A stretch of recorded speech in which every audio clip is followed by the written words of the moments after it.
nutritionist and a yoga teacher, and here to talk to you every week about nutrition. So, welcome to the show. I'm so excited to be here. And please feel free to send me questions, comments in the chat section during the show. You can always send me questions and comments after the show, on Instagram. My Instagram is at Alli Shircliff, ALLISHIRCLIFF. And this week's topic is dietary fat.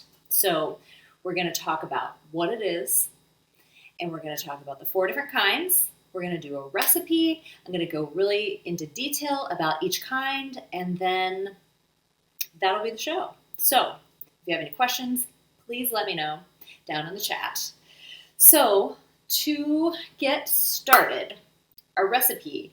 I know a lot of times I make a recipe before the show and then I show you the recipe, but today we're actually going to make the recipe, and it's a recipe that I've never made before, but I know it's been kind of a popular recipe, and so I thought let's just try it today because it has some monounsaturated fats and it has some saturated fats, and it's going to be good. So the recipe is baked avocado eggs.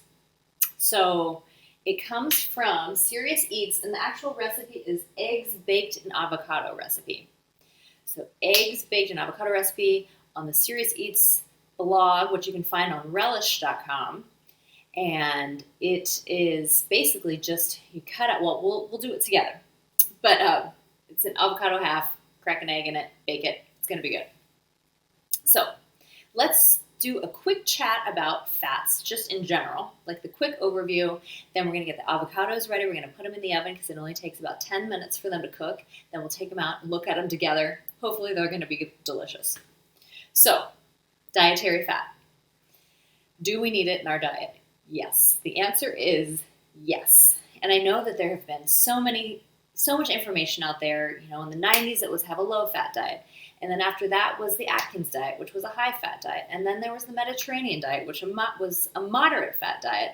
And then there's the keto diet, and that's a high-fat diet. And so I know it's just a lot of information out there. So let's just talk about the benefits of fat first. So we've talked about protein. We had an episode about protein. And then the 3 main nutrients, the macronutrients, are carbohydrate, protein, fat. This week's topic is fat. So the importance of fat. First of all, it gives us energy. So protein and carb, each of those, 1 gram of protein and 1 gram of carb have 4 calories. 1 gram of fat has 9 calories. So it's a little bit more dense than the carbs and the protein. So that's why we get full faster when we eat fats. So they give us energy. That's number 1. They're important for cell growth. Number 2, they protect our organs. And fats help us absorb many nutrients. So if a nutrient is fat-soluble vitamin, like vitamin A, vitamin D, vitamin E, vitamin K, they all need fat so that they can be dissolved into the body that way. So it's important to have fat so we can dissolve those, or so we can absorb those important vitamins. So that's important. And they also help produce some hormones, particularly our reproductive hormones and our steroid hormones, and they're also involved with our genes that help with growth and metabolism. So that's why it's important for, especially little kids, when they're growing, it's important for them to have the good fats in their diet. Hi, Alli. Fat is a great topic for us all. Hi, parents. Yes, I know. Thanks. It is. Especially so much information out there. We used to do the low-fat diet. Now we do more moderate diet, or moderate fat diet. So, yes, thank you for joining, parents. Okay, so those are the benefits. Oh, and fat is also good for our brain function and brain health. So lots of good reasons to be having fats. So the 4 types of fats, 4 types. We've got saturated fat, we've got unsaturated fat, and there are 2 kinds of unsaturated fat, monounsaturated fat and polyunsaturated fat. And then there are the trans fats. So we're going to go into detail about all 4 of those, and I'm going to give a little chemistry class. I drew out some examples. So I was really excited because I loved chemistry in school. 4 types of fats: saturated, monounsaturated, polyunsaturated, trans fats. And let's see. That's pretty much that's the overview. Let's stop there. Let's get the recipe ready. Get it into the oven. And then we will continue with the detailed information about each kind of fat. So we're going to start off. So the recipe again is called Eggs Baked in Avocado from Serious Eats. The picture makes it look so delicious. I used to work at allrecipes.com, and I remember this was a popular recipe when I was there, and I never made it. So here we are. We get to bake it together. I'm really excited. Okay, so the recipe calls for 4 avocados and 8 eggs, but I'm just going to make 2 servings. So we're going to do 1 avocado, 2 eggs. Okay, so you cut the avocado in half, and you take the pit out. I already took the pit out just to make it easier. So we've got 2 avocados, or 1 avocado, 2 avocado halves. Next, we have to scrape a little bit of the insides out because we have to make room for the egg. So I was always curious about that, like how you fit a whole egg inside an avocado. So here we go. And these are pretty good size avocados. Sometimes we get small avocados, but this is medium to large avocado. Okay, and I definitely want to have enough room for the egg in there. Okay, so I carved out the center. I will definitely save that for a smoothie or something like that. Okay, let's carve out the center. Here we go. Okay, I think that's a pretty good amount. And then next you take, the recipe calls for 2 limes. I'm doing a half of a lime, so like a quarter of a lime for each avocado, basically is what it comes down to. So you squeeze the lime juice into the avocado. This is, I'm assuming, to help it so it doesn't brown. Okay, and maybe give it a little flavor. All right, that's 1. That's 2. Okay, make sure it gets all the surfaces. Okay, next you sprinkle a little bit of salt and pepper. A little bit of salt. Okay, pepper. Okay, and then the recipe says to put them on a baking sheet, but I thought it would be really good if we put them in a bread pan or a loaf pan so that they can stay in there a little bit better. Mercedes, hola, very interested, Alli. I love avocado, especially guacamole. Oh yeah, you make excellent guacamole.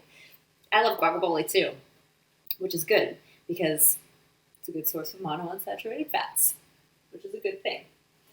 Okay, we've got our avocados in here. And this is the tricky part and the exciting part at the same time. So first I want to show you our eggs because these are from our chickens at our house. And the one on this side is a little bit blue. I don't know if you can tell that maybe it looks white on the screen, but it's blue. It's pretty cool. Okay, we're going to crack the egg into the avocado. All right, here we go. I'm a little nervous, but it'll be good. Okay. All right. Okay, it did run over a little bit, but that's okay. And I'm just going to put that a little bit closer to the side. So it did run over, so maybe I should have carved a little bit more out. So good to know. And actually, I'm going to do that for the next one. So let's carve a little bit more of the insides out so it can accommodate the egg. Okay. Squeeze a little bit more lime in there. All right. Now I'm going to put this, I'm going to lean it a little bit against the side because I don't want the avocado to tip over. Okay. We're cracking the egg into the other avocado. And that one was a little bit better. Okay. A little bit messy, but that's good. I'm going to put a little bit more salt on top. All right, here we go. I'm going to open the oven and just put them in there. Here we go. So I preheated the oven to 450. I don't know if I mentioned that already. Okay, now they're supposed to bake for 10 to 12 minutes, so we'll do 10. And we'll come back. So, there we go. We've got baked avocados. Eggs baked in avocados in the oven. Okay, so let's start with saturated fat. So here, I'm going to give a little chemistry session for each type of fat. So, saturated fat. So, fats are hydrocarbons, which means they're made mostly of carbons and hydrogens. And here's an example of a saturated fat. I made it this might not be an actual fat because I didn't do all the carbons, but I just wanted to show an example. So saturated means that the carbon is completely surrounded by hydrogens. So a carbon has to have 4 bonds, so 1, 2, 3, 4, and it's completely surrounded by hydrogens. So it's saturated with hydrogens. So that means saturated fat. So this is a fatty acid. So the carbons are saturated with hydrogens, saturated fat, and that means it's solid at room temperature. It's very stable at room temperature and, of course, in the refrigerator. So examples of saturated fats would be butter, lard. It's also found, we'll go over some other food sources, but just to give like a visual, saturated fat, just think of butter because that stays together at room temperature. And, you know, a little bit of saturated fat is okay in our diet. It's kind of hard to avoid. And a lot of foods that are delicious have saturated fat. But the American Heart Association recommends that you get 5 to 6% of your calories from saturated fat. So if you have a 2,000 calorie diet, that means 13 grams of saturated fat, just saturated, not total. We'll go over total in a little bit, but saturated fat. So for example, here's butter.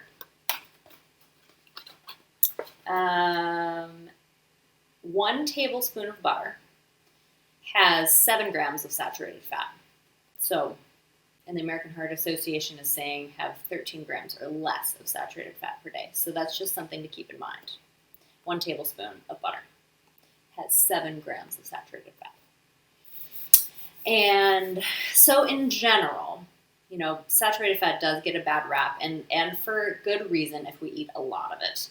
So it can raise our LDL cholesterol, which is the bad cholesterol. So we don't want that number to be high. So we prefer to limit the saturated fat so that we don't raise our LDL. So most of the studies say that. Some studies say that some saturated fats, especially ones from coconut oil, are okay because they help our metabolic rate. So there's a lot of differing information out there, but I'd say be aware of your saturated fat intake and limit it. So some food sources. Where do you find saturated fat? You find saturated fat in mostly animal products, but some vegetable products. So beef, lamb, pork, chicken with the skin on, lard, cream, butter, full-fat cheese, like the whole milk cheese, and then also in palm oil and coconut oil, which we just discussed. And then, you know, it's in a lot of processed or fast food type foods, so pizzas and hamburgers and baked goods and fast food and all of that. So I wanted to find like the most extreme example. So McDonald's. A Big Mac has 550 calories and it has 11 grams of saturated fat. So you've almost reached your daily needs there, or your daily allotment. And then if you tack on medium fries, that adds 2.5 grams of saturated fat and 380 calories. And if you tack on a chocolate milkshake, a small chocolate milkshake, that adds on 9 more grams of saturated fat and 530 more calories. So basically you've way exceeded the amount of saturated fat per day. Of course, you know, every so often, if that just really calls to you, that's okay as long as you're eating healthy the rest of the day and the days before and after and the weeks and all of that. So just a visual or an example would be McDonald's. High in saturated fat, probably a lot of their food is.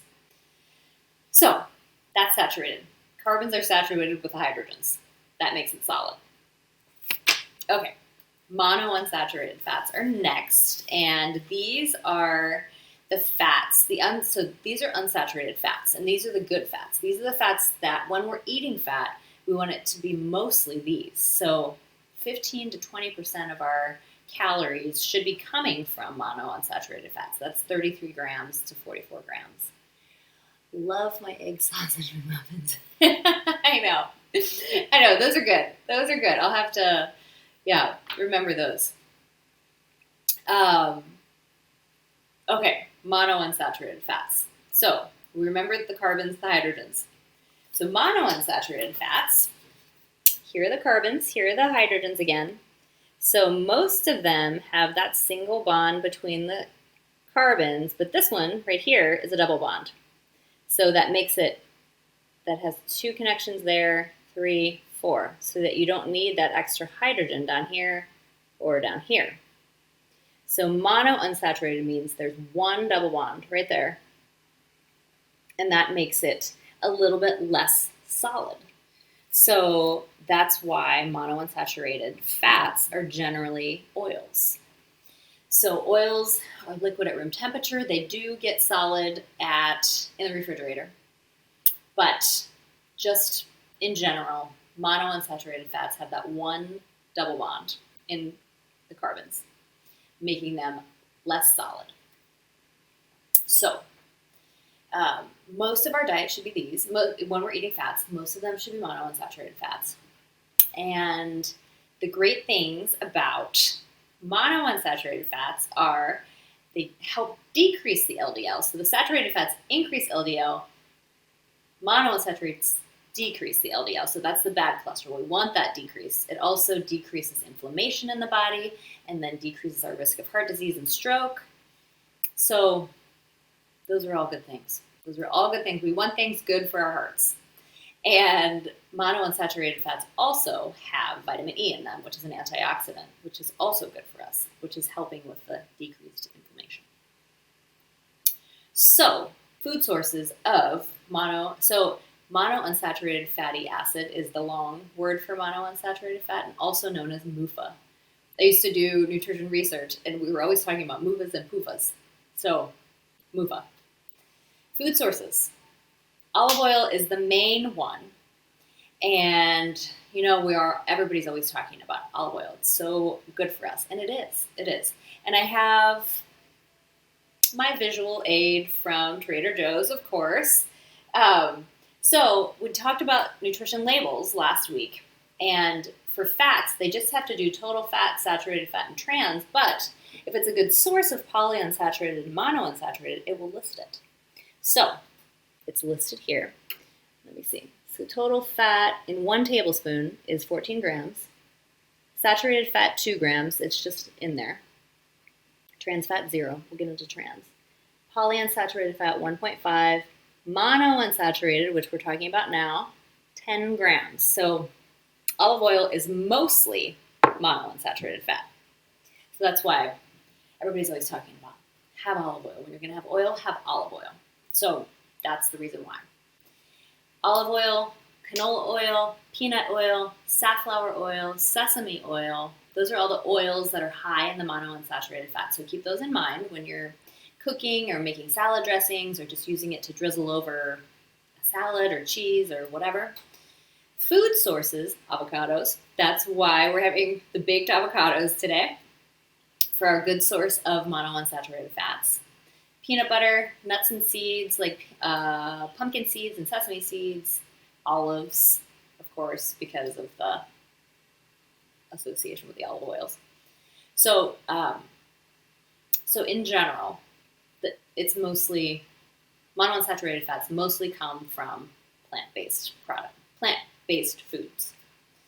And there was a study. I always have to mention a study. It's called the OmniHeart study, which is a shortened term for optimal macronutrient intake trial for heart health. But OmniHeart study is a little bit shorter. And so basically they did this study and they were all heart healthy diets, but people were divided into 3 groups. One group the diet focused on carbohydrates, one of the diets focused mostly on protein, and one focused on unsaturated fats, mostly monounsaturated fats. Oh my goodness, it's already been 10 minutes. Let's check our avocados, and we'll come back to the OmniHeart study.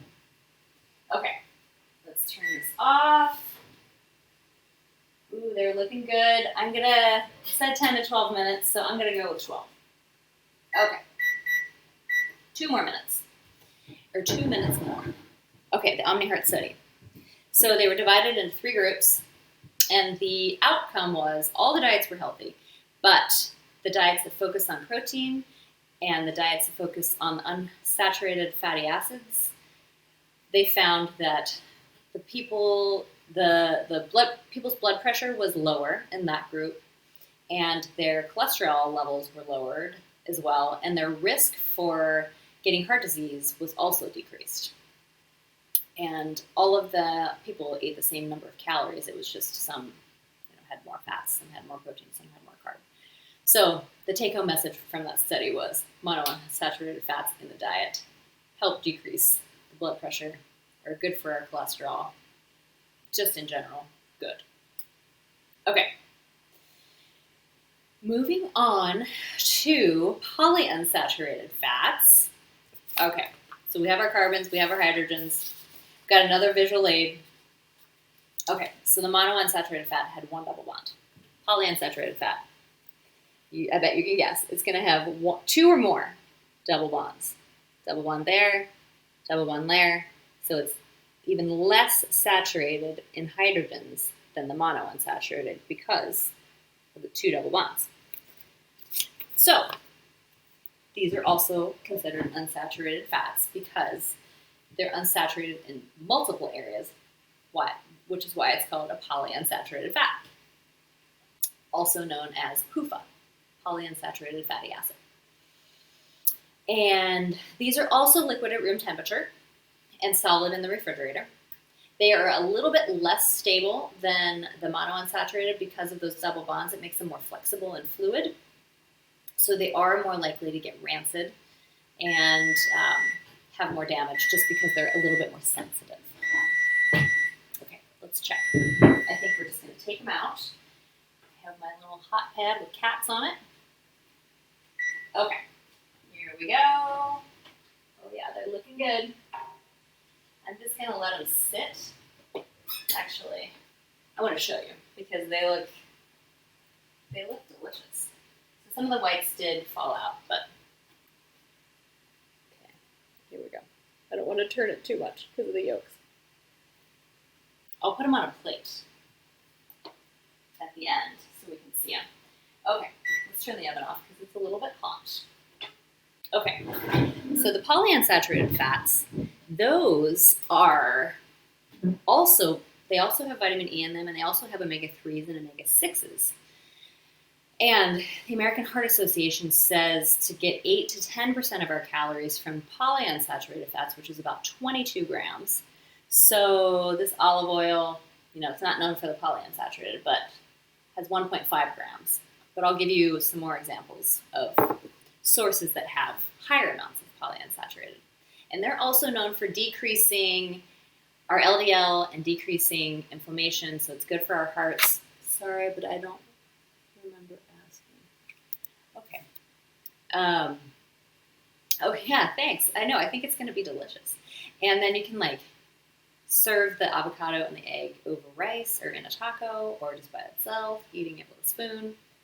We'll probably have them with rice tonight. So back to the polyunsaturated. They're good for the decreasing LDL, the bad cholesterol, and decreasing inflammation. So food sources, also some vegetable oils, so soybean oil, corn oil, sunflower oil, nuts and seeds, walnuts and sunflower seeds, tofu and soybeans, flax seeds and flax oil, chia seeds. You know how I always mention chia seeds every week. And then fish, like the fatty fish like salmon, like mackerel, like sardines, like herring.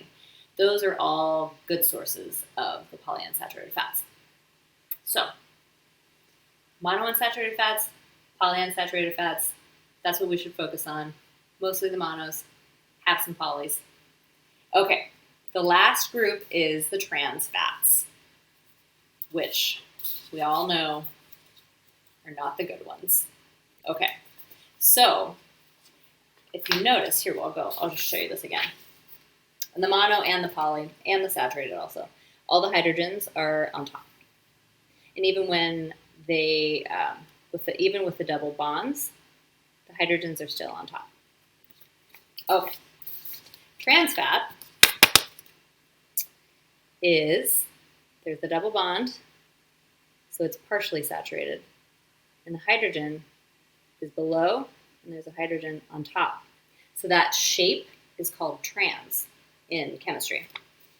And the way trans fats are made is they take a vegetable oil, which has the mono or polyunsaturated fats, and they add hydrogen to it. So they're doing that to make it more solid, to make it more stable at room temperature. So they're trying to make it like a saturated fat. So they're adding hydrogens, and when they add the hydrogens, one goes on the bottom, and it makes it it changes the shape of it changes the chemistry of it and of the compound. And so when you see in the ingredients, if something says partially hydrogenated vegetable oil, that means that it's an artificially made fat, and it's a trans fat. So anything that says partially hydrogenated means hydrogens were added to those chemicals or to the compounds, and then that was to make it more solid at room temperature. So the reason why it was even invented really was because they just wanted foods to be more shelf stable. So, like for example, shortening is just hydrogenated oil. And so it can sit on the shelf for a long time. And margarines have hydrogenated oil in them. Sometimes, a lot of processed foods used to have it, but now it's getting such a bad rap, and I'll tell you why. But it was mostly just for shelf stability. And then a lot of oils used in deep fryers at restaurants used hydrogenated oil because it could get solid after used, and then you could reheat it more easily. So it was just more solid and shelf stable, really, is the whole reason for the whole trans fat. But unfortunately, trans fats increase our LDL, the bad cholesterol, which we don't want increased. And it also decreases our HDL, which we want the HDL to be higher. So increases the bad, decreases the good. That's like a double whammy. And that increases our risk of developing heart disease and stroke and diabetes, and it increases inflammation in our body. So they started doing research on trans fats in the 90s, and then, all the way up till now. So most restaurants don't use the trans fat anymore in their deep fryers, and most companies that are making processed foods are trying to get the trans fats out, and it has to be listed on the label now. So it's important to look at that. And we talked about this last week, but I want to say it again because it's important. So if you see partially hydrogenated vegetable oil in an ingredient list in a product that you're eating, that means there is trans fat in the food, even though the label might say 0 grams. They're allowed to say 0 grams if it's 0.5 grams or less. So if you're eating, 1 or 2 servings, you're going to be getting up to a gram of trans fat. And really I don't know if there's an official recommendation, but they pretty much say don't have any. But so most trans fats are artificial, but there are some naturally occurring trans fats that you can find in animal products and some dairy products. So it does exist naturally, typically small amounts. Like when I looked up the Big Mac, I think it said there was 1 gram of trans fat, and that's probably just because of the beef. But mostly trans fats are artificial. So that is a lot of information about fats. I'm going to put our baked avocado on the cutting board here because I want to show. Actually, I'll put it on this cutting board. Okay. And where'd it go? Okay, here we go. I'm going to put 1 avocado. Ooh, it got a little stuck. Okay. But I just want to be able to show you how pretty it is. And then we garnish it. We'll be garnishing it. Let's make sure it didn't get stuck on the bottom. Oh, I think we're good. All right. Woohoo! Success! It looks like the picture on the recipe. That always makes me happy. Okay, we're going to garnish it with some scallions from our garden. We've got chicken egg here from our chickens. Okay, I'm going to turn it this way so you see the pretty side. All right, this is going to be dinner over rice. Okay, thank you all for joining me today here on Relish. We're here. That looks so good. I know. I wish I could share it through the screen with everybody. It's going to be really good. I'm really excited.